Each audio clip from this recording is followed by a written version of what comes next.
Hi, I'm Carly. Welcome to The Last Grown Up in the Woods. Today I'm going to be talking about North America's most industrious, tenacious, and determined creatures, no, not the human.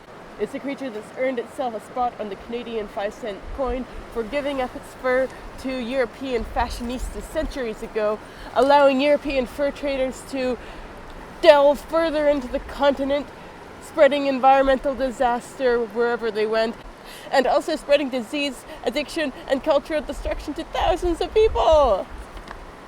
So it is the North American beaver. Dun, dun, dun, dun. It lives right here. So the beaver is the world's second largest rodent, second only to the capybara of South America. It can weigh between 25 and 70 pounds. Well, that's bigger than some humans I know. So behind me, you'll see one of the reasons why the beaver is so famous. They build awesome lodges out of sticks. Hey, FYI, this beaver took like 2 weeks to build this. So generally their entrances are under the water. That is so all of the critters that might want to eat them can't get in. That leaves like otters and minks and other little swimming mustelids to get to them. But those creatures generally aren't big enough to eat them. Maybe they could pick off a few babies, but that's about it. Let's go take a look at some of the amazing things the beaver has done around here, right in this area. Here's the beaver's lovely home.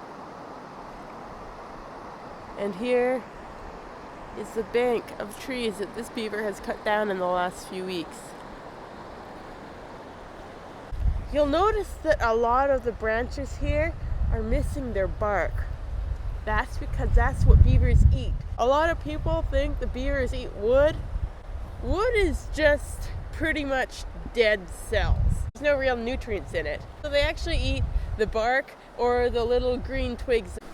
This is not a particularly small tree. That's a lot for someone the size of my nephew to do.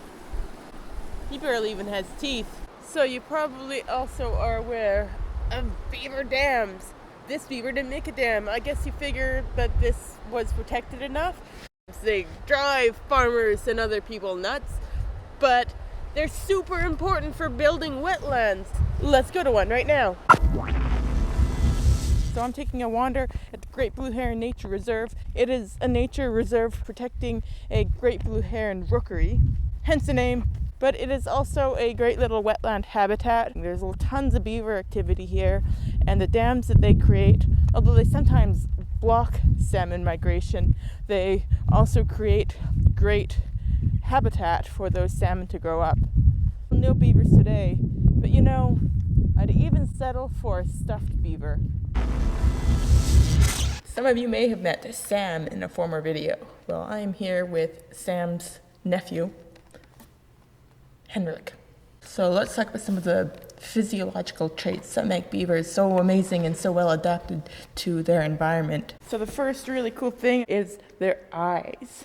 They have something called a nictitating membrane, and that is a clear eyelid that kind of acts like a pair of goggles so they can swim around underwater. Okay, let's go on to their next feature, their nose. They can plug their nose, once again, so they can swim around underwater, and they can actually hold their breath for about 15 minutes. They can also close their cute little ears. The next feature is their hind feet. You can see that they're webbed, obviously for swimming, and they got some nice big claws on them for gripping in the mud. Let's talk about their other paws. Henrik is missing a few of his claws, but like most rodents, they have claws that are really handy for holding stuff up and chewing on them. They've also got some nice claws on them so they can grip things in the mud. And of course the famous tail. Despite what a lot of people think, they don't actually use this tail for packing down dirt. Their main use for it is actually to slap the water and scare enemies away, and as a rudder while they're swimming. And of course we have their very famous fur that makes lovely hats. So they have the lovely outer coat, these longer furs, which they coat with oil, castor oil, and make it into a slick rain jacket. And underneath is their really furry, soft, insulated layer that makes wonderful hats. And of course, the very famous teeth. Look at those chompers. Now, if only I had a beaver skull to really show you what their teeth looked like. Like this one right here. How convenient. Let's take a closer look, shall we? So take a look at these chompers. They are just like any other rodent teeth in that they're buck-toothed and that they keep on growing. In this skull, you can actually see how it keeps growing and growing and growing forever. You can also see its molars in the back. Great for grinding up some delicious bark. And you'll notice that they're also yellow. It's not because they don't brush their teeth, even though they don't. It's because beavers, like other rodents, have iron-enforced enamel. So it's super, super hard.